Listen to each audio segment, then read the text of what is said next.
L'affiche. L'affiche. L'affiche. L'affiche. Bienvenue à tous à l'affiche de ce 9 mars 2022. On parle de comédie française, non pas une, non pas deux, mais bien trois, d'un film japonais, d'une tranche de vie et d'une enquête coup de poing.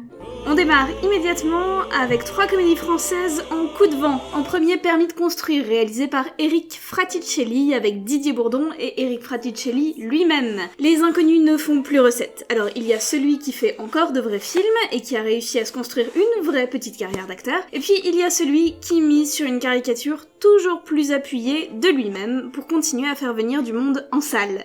Je comprends pas. On a visiblement ici tous les codes d'une comédie française comme on les évite soigneusement, clichés en pagaille, situations gênantes et acteurs en roue libre.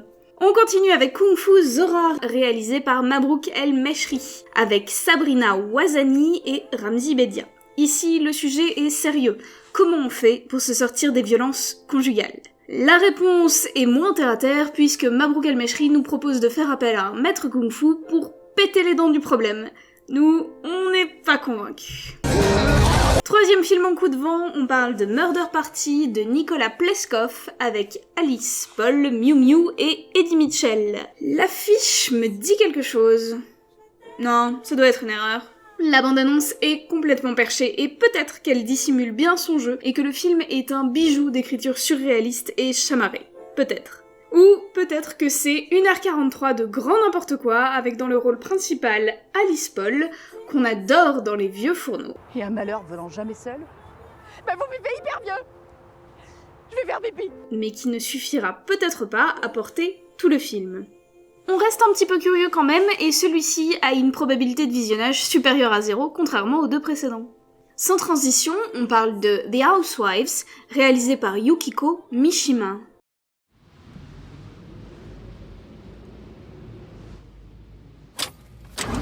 Est-ce que vous aimez les films japonais interminables, en noir et blanc, dans lesquels le summum de la sensualité, c'est un regard un peu appuyé? Ouais, moi non plus. The Housewives est un film japonais, réalisé par Yukiko Mishima, qui dure plus de 2 heures, dont l'affiche est en noir et blanc, et dont la bande-annonce, qui dure moins d'1 minute, nous promet sensualité et souffle saccadé.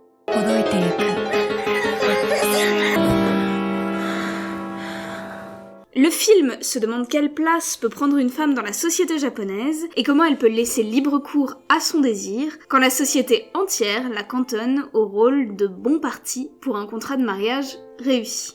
En attendant, on est assez curieux de ce que Yukiko peut nous proposer avec The Housewives. Probabilité de visionnage, 60%. On continue avec Petite Nature de Samuel Theiss. C'est l'histoire d'un jeune garçon qui tombe amoureux de son professeur. Le sujet est sensible, que ce soit l'éveil de la sexualité chez un enfant ou la réaction de l'adulte face à ce désir. Faut pas que tu viennes ici. T'es un enfant. Petite interruption du moi-même du passé ici, pour préciser que le réalisateur a bien dit en interview que le point de vue de l'adulte vis-à-vis de l'enfant est très clair, il refuse ses avances. Toute la question au centre du film, c'est de savoir comment on fait pour dire non à un enfant sans le blesser. Si le film vous tente, vous pouvez donc y aller sans crainte. Le film ne se transformera pas en apologie de la pédophilie, arrivée à mi-parcours. Délicat donc, d'autant plus que le rôle principal revient à Alyosha Reinert, qui, pour cette occasion, fait ses débuts devant la caméra. En soutien, cependant, on retrouve Isia Higelin qui, en plus de faire de la musique rock, a su nous convaincre en interprétant Louise, Manu et surtout Delphine. Probabilité de visionnage, 70%. Et on termine cette semaine avec un casting 5 étoiles. Tantôt bougon, borné, voire bijoutier, ici il s'offre enfin une performance à contre-emploi pour laquelle il s'est battu, puisqu'au départ il devait incarner le lobbyiste. Pour une fois, Monsieur Lelouch ne va donc pas jouer les salauds, mais bien l'avocat qui défend les gentils. Face à l'avocat vieux et usé se trouve le jeune lobbyiste, pimpant et cynique. Pierre Ninet est un acteur lisse, qui ne joue que des rôles de gentil. Il est jeune, il est beau, on l'a vu dans 20 ans d'écart ou encore Yves Saint-Laurent. Ici, il incarne un jeune loup prêt à tout pour conserver son statut et sa stature, et ça peut lui aller comme un gant. À l'affiche également, Emmanuel Berco que l'on a vu dans Police ou Mon Roi de Mai Wen. On adore son travail de réalisatrice sur La Tête Haute en particulier. Elle traite avant tout des sujets sociaux, donc on peut s'attendre à ce qu'elle incarne une agricultrice tout en nuances. Enfin, on pourra aussi apercevoir Chloé Stéphanie. Nous personnellement, on l'adore et on aimerait beaucoup la voir plus souvent, que ce soit au cinéma ou ailleurs. Ici, elle n'a qu'un petit rôle, mais quel rôle!